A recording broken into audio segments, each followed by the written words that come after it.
You don't feel drained because you're giving too much.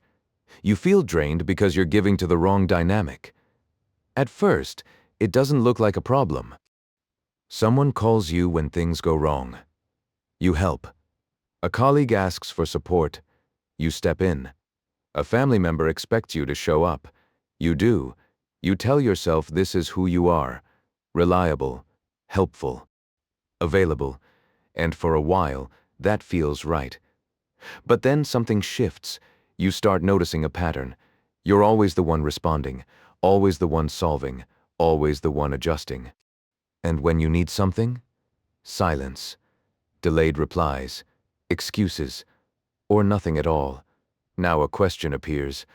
Is this a real relationship, or just a one-sided exchange? And then another feeling follows: guilt. You tell yourself, maybe I'm overthinking. Maybe they're just busy. Maybe I shouldn't expect anything back. So you ignore it and keep giving. This is where most people get stuck, because they confuse two very different things: being needed and being valued. They feel similar, but they operate completely differently. When someone needs you, they come to you for what you do. You solve, you support, you show up. That creates a role, and roles can be replaced.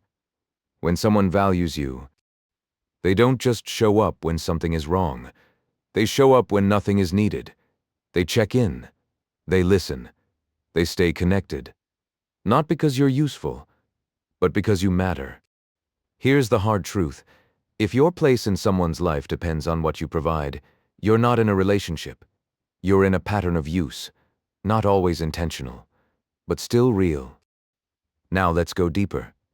Why do you stay in this pattern? Because being needed feels like importance. When people rely on you, you feel relevant. You feel like you matter. And that feeling is powerful. So you keep giving, even when something feels off. There's another layer. You've been taught that giving is good, that helping makes you a better person. So when someone takes, you interpret it as generosity, not imbalance. And then there's the fear. What happens if you stop? Will they disappear? Will the connection fade? Will you be left alone? So you continue. Not because it feels right, but because stopping feels uncertain. And that's how the cycle continues. Here's the principle. Being useful does not make you valuable. It makes you convenient. And convenience is not the same as connection, because convenience depends on need. And when the need is gone, so is the attention. Value works differently. Value stays even when nothing is required. So the question is not, am I helpful? The question is, do they show up when I'm not? This is where clarity begins. So what do you do about it? You don't confront immediately. You don't accuse. You observe, and you adjust. There are 3 steps. First, audit the relationship. Look at the pattern honestly. When do they reach out? What do they ask for? Do they ever check on you? And most importantly, how do they respond when you need something? This is not about judging them. It's about seeing the dynamic clearly, because clarity removes confusion. Second, create space in your availability.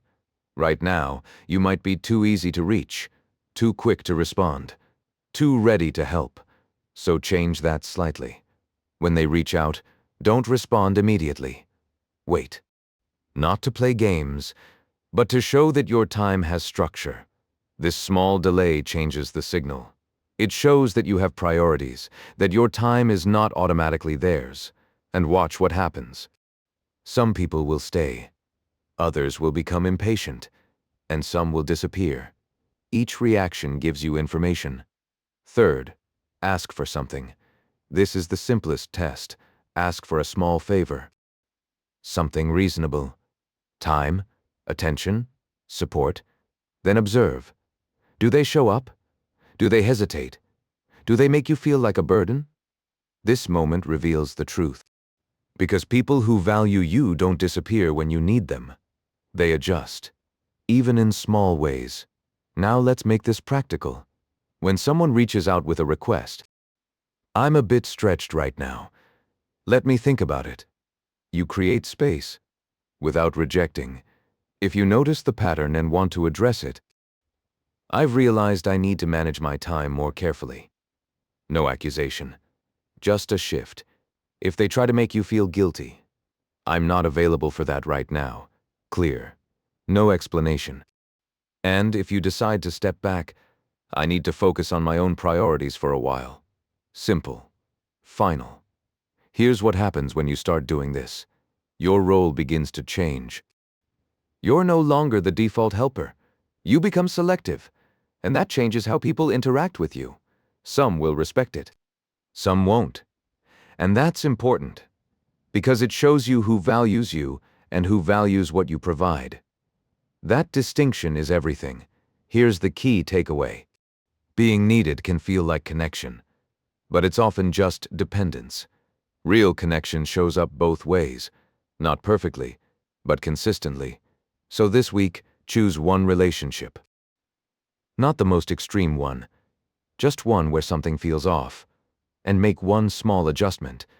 Pause before responding, say no once, ask for something, then observe, not emotionally, but clearly.